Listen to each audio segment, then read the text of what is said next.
Hola, ¿cómo están? Muy buenas noches, bienvenidos. Bueno, todos sabemos que ayer se aprobó el Presupuesto General de Ingresos y Egresos de la Nación para 2025. El monto nominal es de 148.000 millones de quetzales, pero allí hay adiciones que lo estarían llevando por encima de los 152.000 millones de quetzales. Y es algo que los guatemaltecos tenemos que meditar y también analizar qué es lo que pasó allí y cuáles son las consecuencias que eso va a tener. Nuestro invitado de hoy, una persona que conoce acerca de este tema, el licenciado Eric Coyoy, a quien le agradecemos estar acá con nosotros esta noche, analista de Así es, tema presupuestario. Muchísimas gracias, siempre Muchas gracias. Un gusto conversar con ustedes a la hora para hablar de este tema tan relevante para el país. Muchas gracias. Licenciado, difícil hasta empezar por donde todo lo que ha sucedido en las últimas horas. Bueno, lleva muchos años analizando el presupuesto del país. ¿Cómo ve este presupuesto en particular? Es un presupuesto que lamentablemente continúa y profundiza malas prácticas que se han dado en legislaturas pasadas en relación con el manejo de los fondos públicos. El uso de la deuda para gastos de funcionamiento, el monto de la deuda que se duplica en bonos en relación con los aprobados para este año, la ampliación presupuestaria a los consejos departamentales de desarrollo, prácticamente se les duplica el presupuesto a estos consejos que hasta el momento no han demostrado ser un mecanismo ágil, eficiente y transparente para llevar la inversión pública a los niveles locales. Ojalá fuera cierto que esos 9.000 millones de quetzales van a llegar a las comunidades. Lamentablemente la historia nos demuestra que eso no ha sido así y esta vez hasta el momento no hay una pieza sólida de evidencia que indique que va a haber un cambio en el manejo de esos recursos. Siempre son componendas entre diputados distritales, gobernadores y alcaldes los que tienen la discrecionalidad para decidir sobre esos recursos, a qué contratistas les adjudican los proyectos. Y como sabemos, hay muchos casos de proyectos que solo se inician y luego quedan abandonados porque no les interesa finalizar los contratos, sino prefieren negociar uno nuevo porque hay prebendas de por medio. Esas prácticas no se han corregido, persisten y ahora se pone más dinero a la disposición de estos mecanismos oscuros. Licenciado, Guatemala ha tenido una historia bastante frugal desde hace muchísimos años en el manejo presupuestario, en los manejos de déficit y todo esto. ¿Cómo vamos a quedar en materia de déficit fiscal con este presupuesto? La SAT estaba calculando alrededor de, si no recuerdo mal, pero usted me corregirá, una recaudación de alrededor de 110.000 millones de quetzales. Sí. O sea, ¿qué va a pasar con lo demás? Así como está aprobado, quedó un déficit fiscal, un exceso de gastos del orden de 33.000 millones de quetzales. Ese es el monto por el cual los gastos son mayores a los ingresos y la mayor parte, 31.000 millones de quetzales, corresponde a deuda pública. Ese es el aumento significativo que hay en relación con este año. Casi se duplica el monto de bonos del Estado que van a ser negociados como deuda pública para financiar ese exceso de gastos y es ahí donde le indico que se profundizan prácticas que no son sanas, que no son sostenibles. Ningún país ha salido bien de usar la deuda pública para financiar gastos de funcionamiento y aquí esa práctica se profundiza. Revisando en detalle las asignaciones en el dictamen de la Comisión de Finanzas, encontramos que incluso en la Presidencia de la República hay 5 millones de quetzales que van a ser financiados con deuda. Y uno se preguntaría qué gasto tan estratégico para el país amerita que la Presidencia gaste deuda pública por 5 millones. ¿No era más eficiente priorizar el gasto y por ahí buscar economías para conseguir esos 5 millones que hacían falta? Les pregunto, ¿verdad? O sea, la Presidencia maneja más de 200 millones de quetzales. no es muy difícil pensar que con un manejo eficiente o una priorización de gastos podían conseguirse esos 5 millones de quetzales y no echar mano de la deuda para eso. ¿Es este el déficit fiscal más voluminoso en la historia presupuestaria del país? En monto de quetzales, sí. En 2020, se recordará usted por la pandemia, el Congreso aprobó gasto extraordinario con deuda por 30.000 millones de quetzales. Y en ese año, pues en monto, sí fue el más alto, y como porcentaje del PIB también fue el más alto, casi un 5% del PIB de aquel año fue el exceso de gastos. Esta vez el monto es un poco mayor en quetzales, 33.000 millones, y como la economía ha crecido, en porcentaje del PIB se reduce 3%, pero como claramente lo indicó la Junta Monetaria en su dictamen, lo recomendable es alrededor del 2% del PIB. Y de hecho el informe del Fondo Monetario Internacional, que todos los años lo hace para evaluar la economía del país, también indica que pronto debe volverse a un déficit no mayor del 2% del PIB. Así es que se esperaría que este exceso de gastos no vuelva a replicarse. ¿Cuál cree usted que va a ser, después de la aprobación del presupuesto, la reacción de las calificadoras de riesgo y además la del Fondo Monetario Internacional? Creo yo que va a depender mucho de los resultados que logre dar el gobierno en materia de inversión pública. Lo que se espera de la deuda pública es que sirva para mejorar la capacidad instalada del país, la capacidad de producción. Se espera que el país esté en mejores condiciones para generar más empleo e ingresos. Y eso es lo que se espera de la deuda. Si hacemos un puerto, si hacemos un aeropuerto, claro, algo que nos genere. Algo que genere ingresos adicionales. Y creo yo que al final del día las calificadoras, el Fondo Monetario tendrán que evaluar para qué se ha usado esta deuda, a qué se destinó finalmente esta ampliación presupuestaria, a qué se va a destinar esa deuda, y sobre esa base decidirán si realmente se está mejorando la capacidad del país para generar ingresos o simplemente se está comprometiendo la capacidad de endeudamiento del país. Porque son dos cosas totalmente distintas, ¿verdad? ¿Este presupuesto le dejaron candados o está casi a la libre el gasto?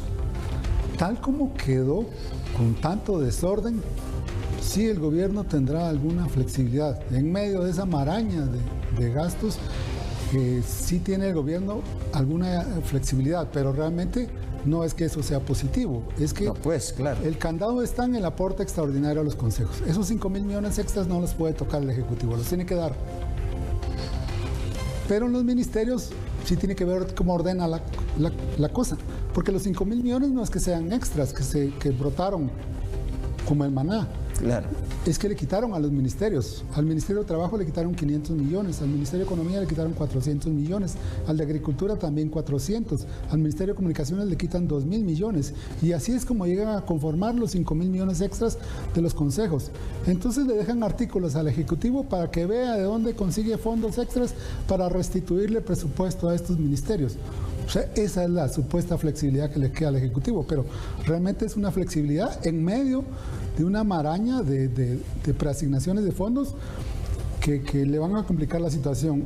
Además, el Congreso este año ha aprobado otras leyes que implican decisiones sobre los gastos. Por ejemplo, la Ley de Infraestructura Vial, recientemente aprobada, establece que todo el dinero proveniente del impuesto a los combustibles se va para la nueva dependencia. El Ejecutivo ya no puede disponer de ese dinero. Son unos 2.000 millones de quetzales que el Ejecutivo tendrá de menor disponibilidad, que tendrá que ver de dónde consigue fondos para suplir eso. Y a eso súmele los 5.000 millones que le quitan a los ministerios para cubrir a los consejos de desarrollo. Es decir, la supuesta flexibilidad tendrá que ver literalmente, como le toca a una ama de casa, ver cómo cubre las necesidades del hogar con el ingreso fijo del hogar, ¿verdad? Doctor Coyoy, cuando vemos un presupuesto así, o sea, un presupuesto se hace para tener gastos fijos en determinados rubros, amarrados a determinadas cosas. Por eso existe incluso un delito de malversación de fondos, que es cuando yo desvío de un rubro hacia otro. ¿En qué queda eso? Totalmente desvirtuado. De hecho, la Constitución de la República es clarísima al decir que el presupuesto debe contener el detalle de todos los ingresos y gastos a realizar.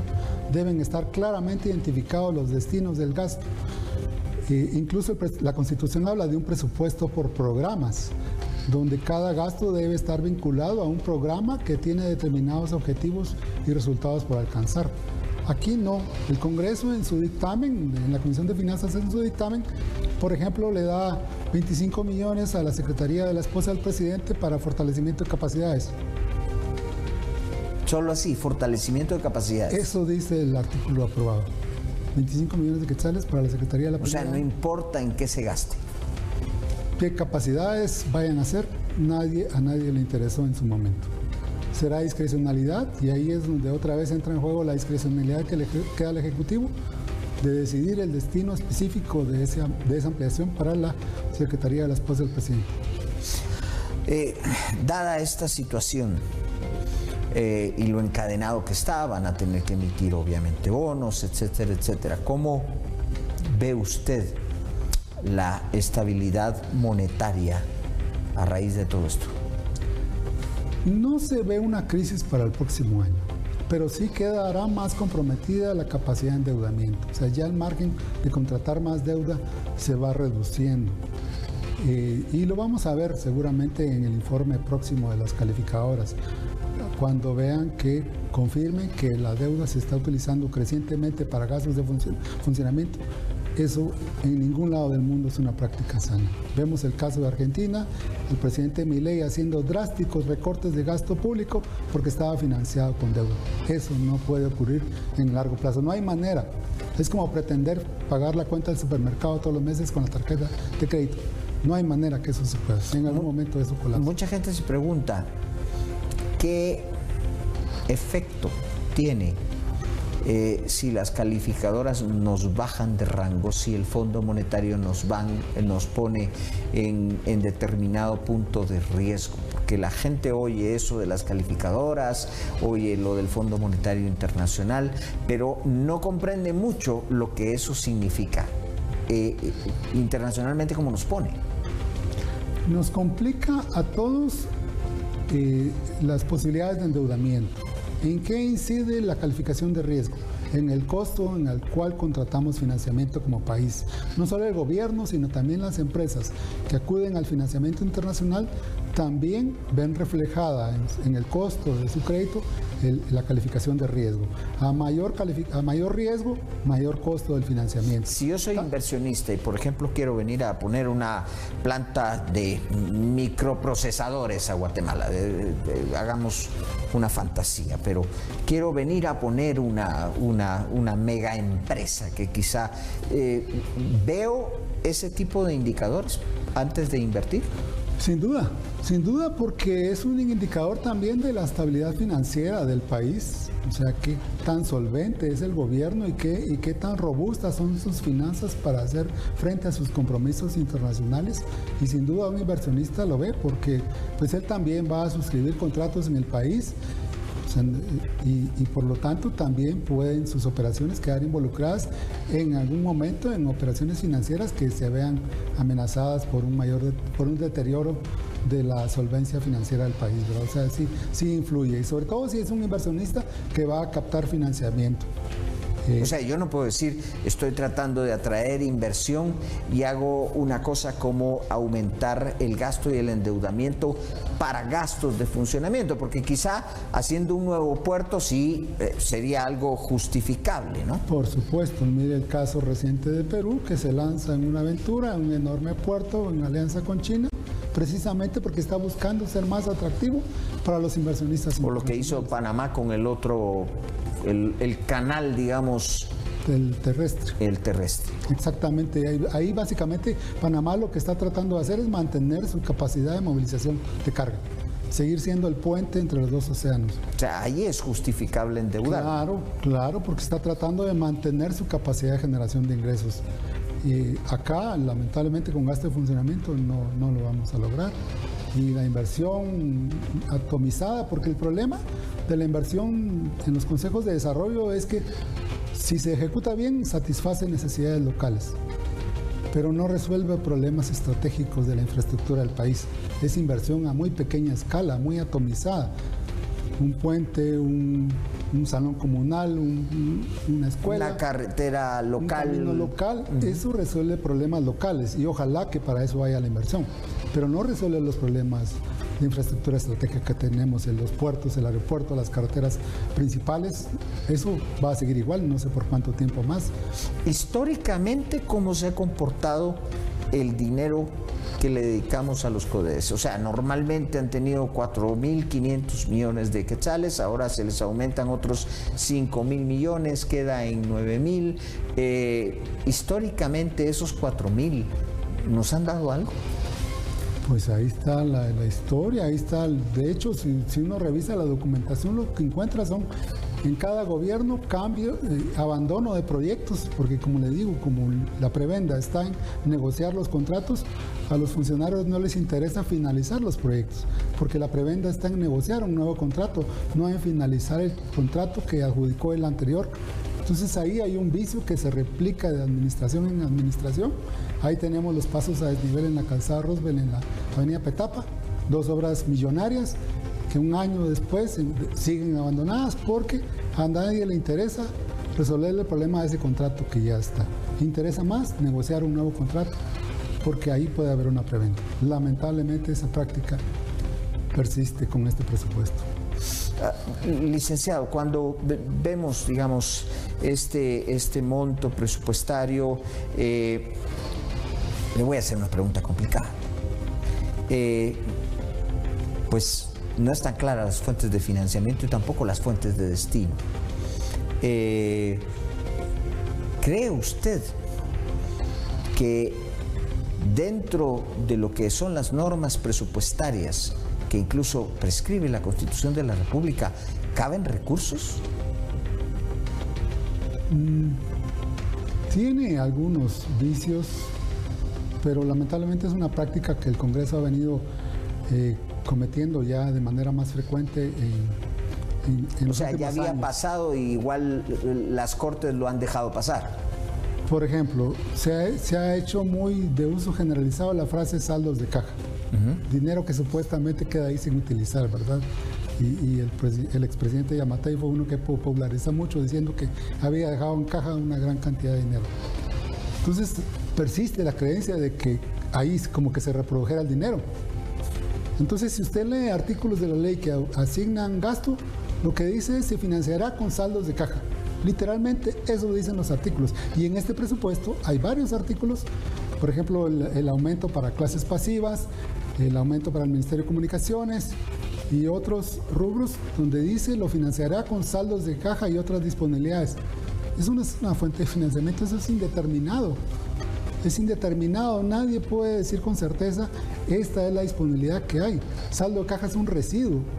Yo al final de un periodo recibí tanto y gasté tanto y me quedó una diferencia, pero puede ser que un día no me quede nada. Entonces, por lo tanto, es indeterminado decir que el saldo de caja es una fuente de financiamiento. No existe específicamente como tal. A diferencia de los bonos del Tesoro, sí, yo adquiero deuda por vía de bonos, eso es una fuente específica. Yo estoy adquiriendo un compromiso financiero con un inversionista que me va a financiar mi gasto. Eso sí es específico. Y hay varios artículos en este presupuesto que ponen como fuente de financiamiento los saldos de caja. Eso claramente riñe con la Constitución, pero no creo, el presidente ya expresó su anuencia al presupuesto y no creo que alguien se vaya a animar a plantear esto a la Corte de Constitucionalidad, y pues ahí en esa Corte me imagino que van a tener muchos más dilemas. Que también tienen un aumento dentro del presupuesto, porque digamos eso los hace hasta parte interesada en el tema presupuestario. Claro, por supuesto. Todo el mundo, si usted ve la lista de ampliaciones, prácticamente muchas dependencias que no se justifica ampliar los recursos porque no son un tema estratégico prioritario, reciben asignaciones mayores. Ministerio de la Defensa, 400 millones de quetzales más y 200 millones para compra de insumos de la industria militar. Eso dice. O sea, ni siquiera se especifica qué ni cómo. 200 millones para que la industria militar compre insumos para lo que produce. Vaya usted a saber a quién se le ocurrirá decir qué deben producir con esos 200 millones. Bien, vamos a hacer una pausa, pero regresamos con nuestro invitado en unos instantes.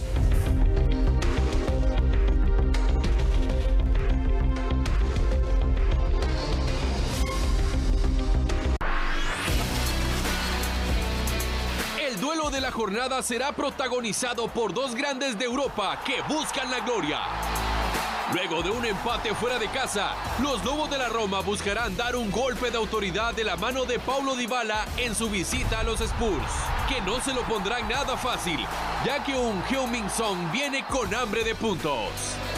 Este jueves 28 de noviembre a partir de las 2 de la tarde, no te pierdas toda la emoción y pasión de la Europa League por la pantalla de TV Azteca Guate, el mejor canal, y ahora en los primeros lugares de audiencia. Este sábado, en Cine Estelar, en el centro del poder estadounidense, se prepara un ataque. Estamos en un momento crítico de nuestra historia. Que nadie esperó. Debemos buscar algo nuevo. No otro patinador, surfeador o motociclista. Darius Stone ha dejado de existir. Entonces, ¿quién rayos soy? El nuevo Triple X. Ahora, un hombre descubre que la mayor amenaza para el país proviene de adentro. Secretario de Defensa Deckard. No hay una bala tirada al azar de la que él no sepa al respecto. Los niños mimados de Deckard se arman para la Cuarta Guerra Mundial. Tienen tanques, helicópteros, tienen a Gibbons. Lo que este hombre planea hacer es atacar el Capitolio. Triple X2. Estado de emergencia. Solo por TV Azteca Guate, el mejor canal. Para que festejemos juntos estas fiestas navideñas, TV Azteca Guate te tiene una gran sorpresa. Llegó el parrandón navideño de TV Azteca Guate. Para que celebremos, cantemos y bailemos en familia. Un evento gratuito único en el Obelisco. Este sábado 7 de diciembre, a partir de las 6 de la tarde en Plaza La Bandera. Asiste con toda tu familia. En vivo, las presentaciones de La Sonora de Melqui Fernández, Cristian Salguero y el lanzamiento mundial de su nuevo sencillo navideño. Paola Chuk. Show de Santa Claus y mucho más. Sigue también la transmisión del evento en vivo por la pantalla de TV Azteca Guate y TV Azteca Guate Play. El parrandón navideño de TV Azteca Guate es nuestra forma para decirte gracias, Guatemala. Gracias a ti, nuestro canal se ha posicionado en el gusto de los guatemaltecos y en los primeros lugares de audiencia en este 2024. TV Azteca Guate, el mejor canal y en los primeros lugares de audiencia.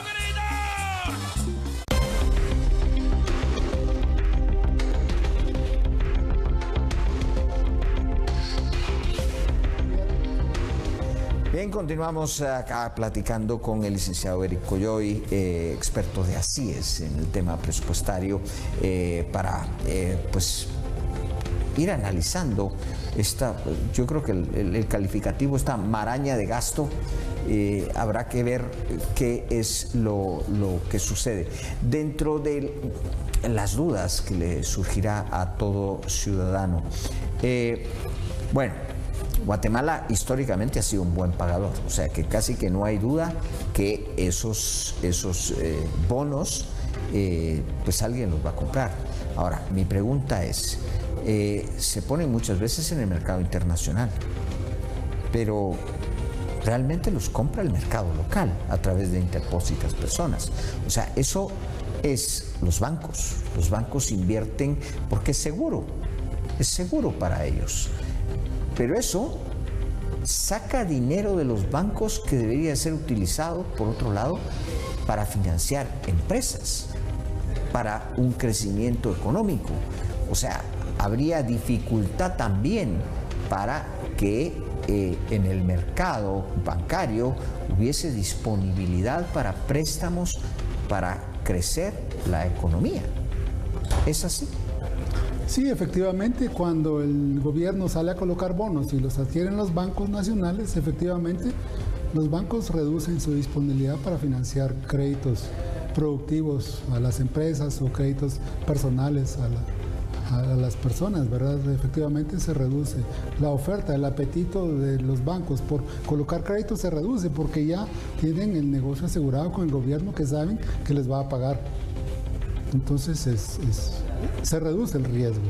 Hay mucho más riesgo en tratar de colocar 1000 créditos para proyectos productivos que un crédito en bonos del Tesoro con el Estado de Guatemala que sí los paga.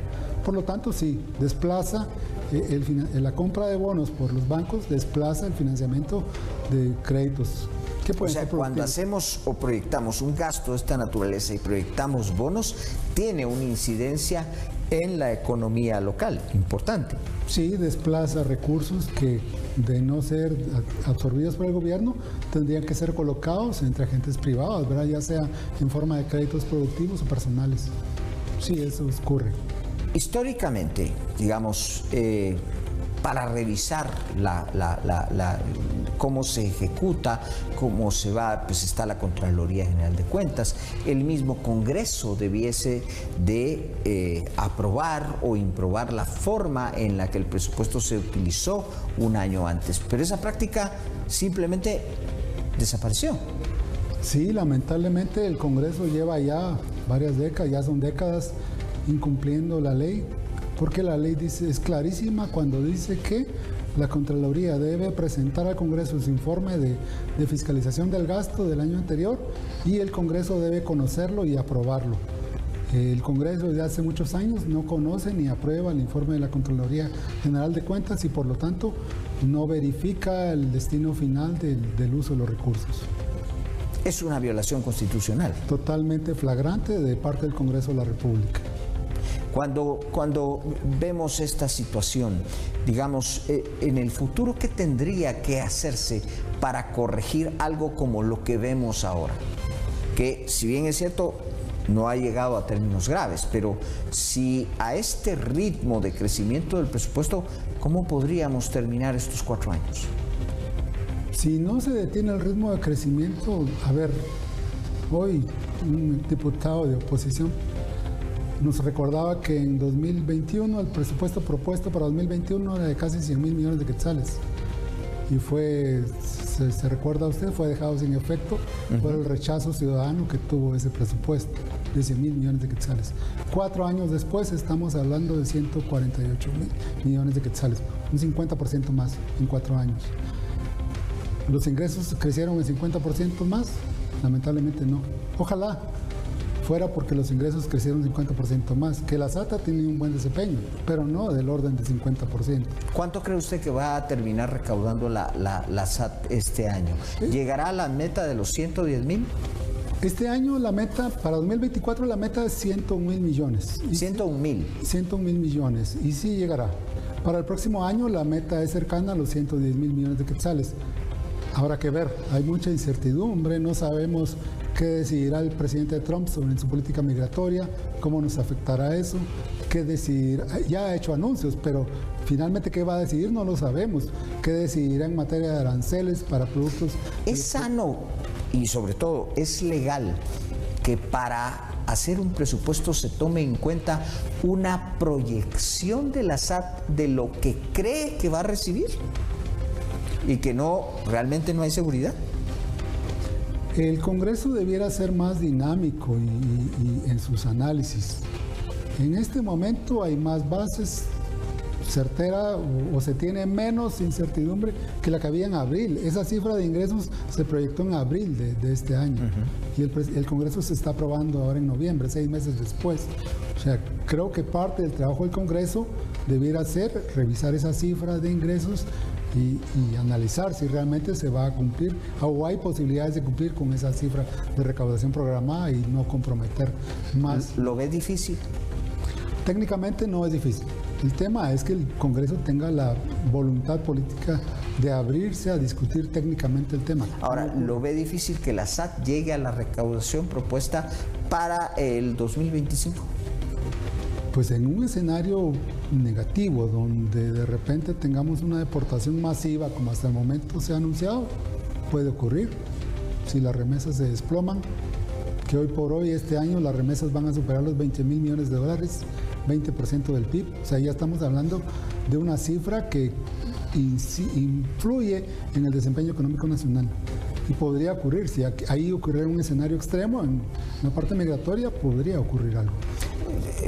Históricamente las remesas han sido el gran puntal del presupuesto y no del presupuesto, de la economía nacional, del consumo que vemos en muchísimas cosas. Es vital incluso para las empresas que están operando.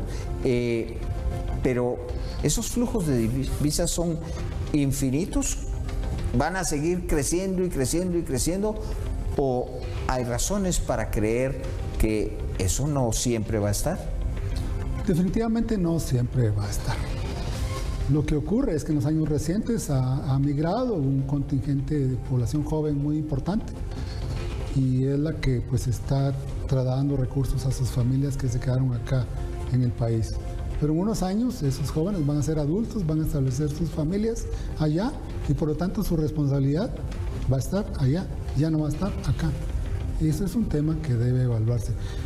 Si el flujo de migrantes se mantuviera, si el flujo de entrada a Estados Unidos de migrantes se mantuviera... Lo cual sí está difícil. Lo cual está en duda, porque el presidente Trump ya anunció y seguramente alguna medida en ese sentido tomará.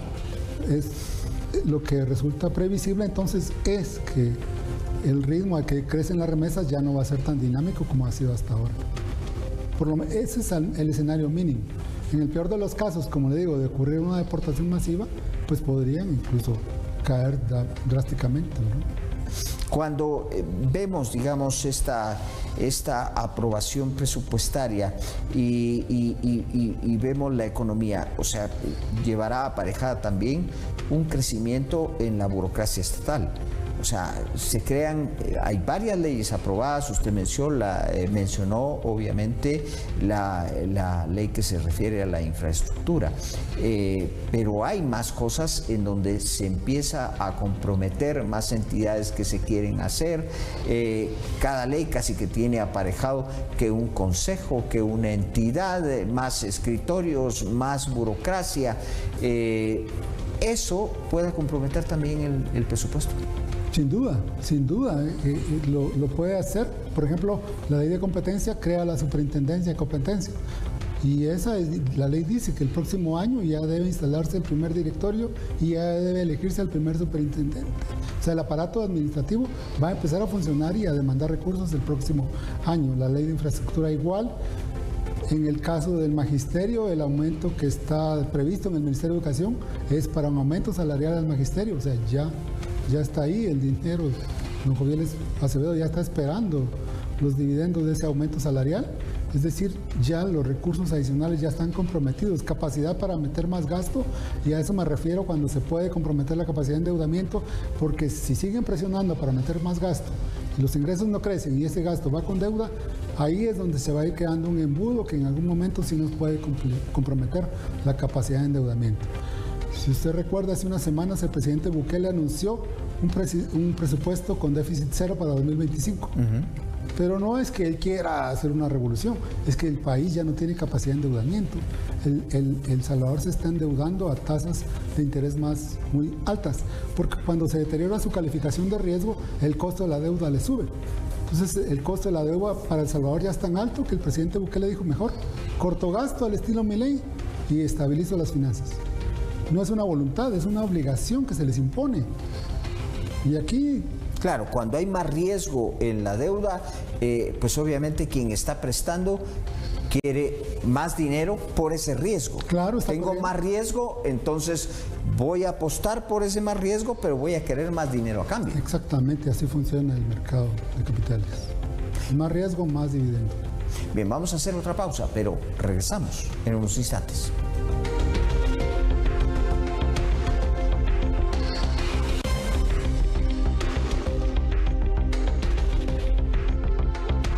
Que festejemos juntos estas fiestas navideñas, TV Azteca Guate te tiene una gran sorpresa. Llegó el parrandón navideño de TV Azteca Guate. Para que celebremos, cantemos y bailemos en familia. Un evento gratuito único en el Obelisco. Este sábado 7 de diciembre, a partir de las 6 de la tarde en Plaza La Bandera. Asiste con toda tu familia. En vivo, las presentaciones de La Sonora de Melqui Fernández, Cristian Salguero y el lanzamiento mundial de su nuevo sencillo navideño. Paola Chuk. Show de Santa Claus y mucho más. Sigue también la transmisión del evento en vivo por la pantalla de TV Azteca Guate y TV Azteca Guate Play. El parrandón navideño de TV Azteca Guate es nuestra forma para decirte gracias, Guatemala. Gracias a ti, nuestro canal se ha posicionado en el gusto de los guatemaltecos y en los primeros lugares de audiencia en este 2024. TV Azteca Guate, el mejor canal y en los primeros lugares de audiencia. Cine Sábados con Cantinflas. ¿Cómo le irá Cantinflas en las clases? No, pues no entiendo ni jota. Ay, Cantinflas, tienes que poner más atención. Nuestro amigo, que hoy no es nada más que un pobre analfabeto, esté llamado a ocupar un puesto importante dentro de nuestra sociedad. Pues no sabré ni leer ni escribir, pero bien que me explotan, que súbete estas tablas, que bájate estas tablas, que tráete estos clavos, que meneate la cola. Pues que no les da vergüenza, pues que no tienen sensibilidad, que no viven... El analfabeto, solo por TV Azteca Guate, el mejor canal. Son mujeres fuertes. ¿Qué fue lo que dijiste? No abuse, ingeniera, o se me va a olvidar que es mujer. Pues no te preocupes. Aguerridas. ¡No tenías por qué meterte en mi vida! No voy a permitir que vengas a mi casa a gritarme. Que no tienen miedo a alzar la voz. Ya abrí los ojos. Yo voy a sacar a mi hija adelante. Le voy a demostrar lo que es la verdadera fe y el verdadero amor. Mujeres rompiendo el silencio. Lunes a viernes, 4 de la tarde. Solo por TV Azteca Guate.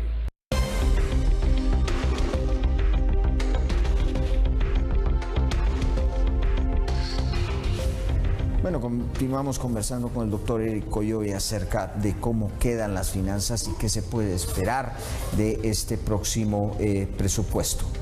De la forma como está planteado, ¿hay una puerta abierta a la corrupción? Sin duda, si no se mejoran los controles, los mecanismos de supervisión, de verificación, eso seguirá igual. El famoso caso B410 denunciado por la SAT, lo que refleja es que los controles del Estado son débiles, no funcionan, y por eso una empresa fantasma puede participar en adjudicaciones millonarias.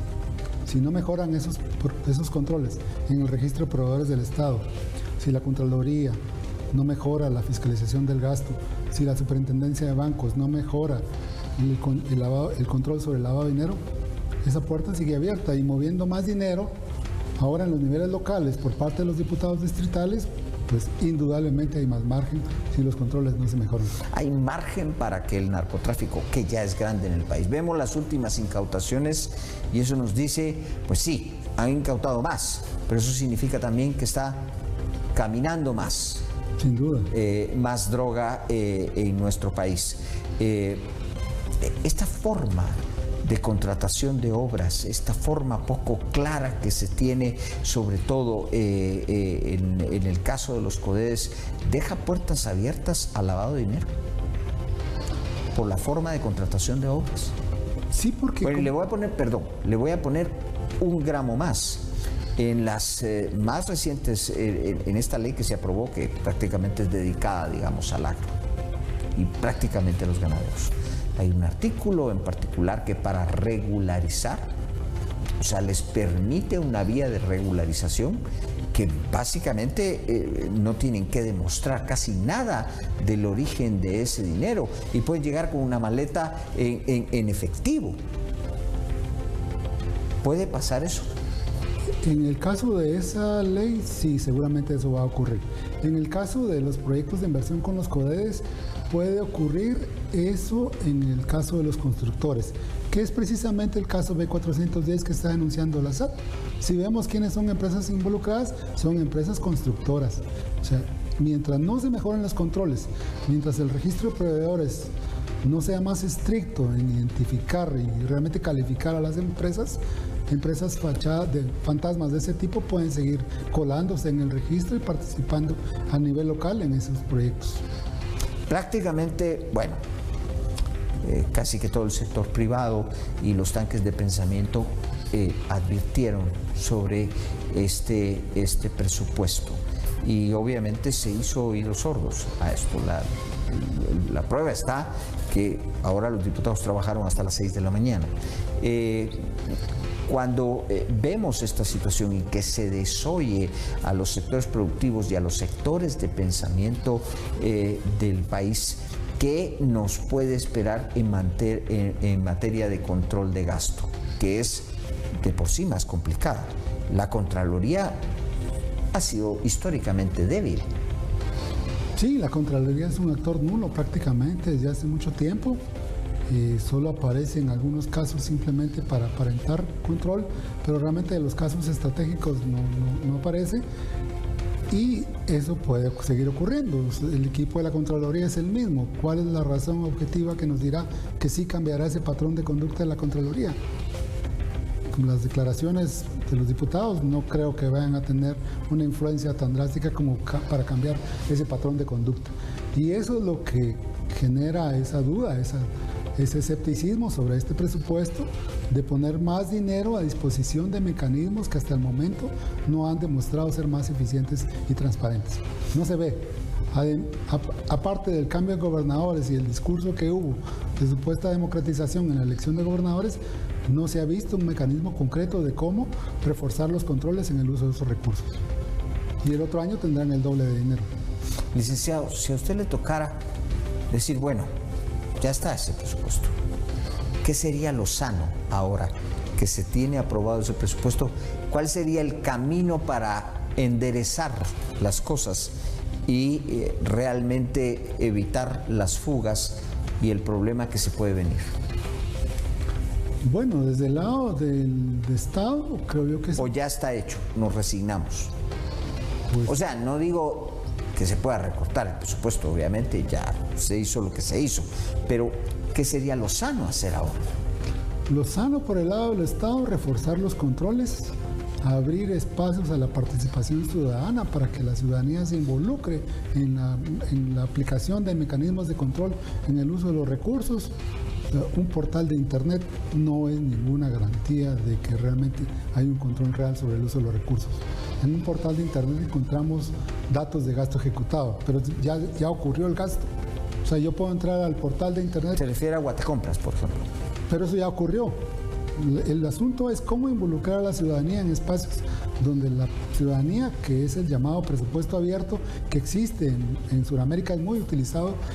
Por ejemplo, en Brasil, que es un régimen federal, muchos estados se toman el presupuesto participativo en serio y abren espacios de participación a la población desde la planificación de los proyectos para que puedan participar en todo el ciclo y de esa manera ir verificando el uso de los recursos y no solo ir a ver datos hasta después que ocurrió el gasto. Se habla de que se aprobaron 158 mil millones de quetzales. 148 mil millones de quetzales, pero vemos el adicional de los 3 mil millones y otros más. ¿A cuánto asciende realmente el presupuesto? Tiene dos artículos específicos. Hay un artículo que dice que puede ampliar 2 mil millones de quetzales por recursos de donaciones o de otras fuentes extras no previstas. Ese es un artículo que ha estado ahí. Lo que han hecho ahora es duplicar el monto. Antes empezó como por 500 millones, llegó a 1.000 y ahora es 2.000. Ahí puede entrar cualquier tipo de recurso extra que el gobierno obtenga y ampliar el presupuesto automáticamente. Tiene otro artículo que le faculta al gobierno a ampliarle al presupuesto del Ministerio de Comunicaciones hasta por 3.000 millones más de recursos que puedan estar disponibles. Ya son 5.000. Y tiene otro artículo donde faculta al gobierno para ampliar el presupuesto por el monto que sea necesario para cubrir el aumento de las pensiones de los jubilados del Estado. Lamentablemente es tanto el desorden que ni siquiera hubo capacidad de decir el monto exacto que se requiere para cubrir los gastos de las jubilaciones del Estado del próximo año. En ese nivel de desorden estamos, lamentablemente.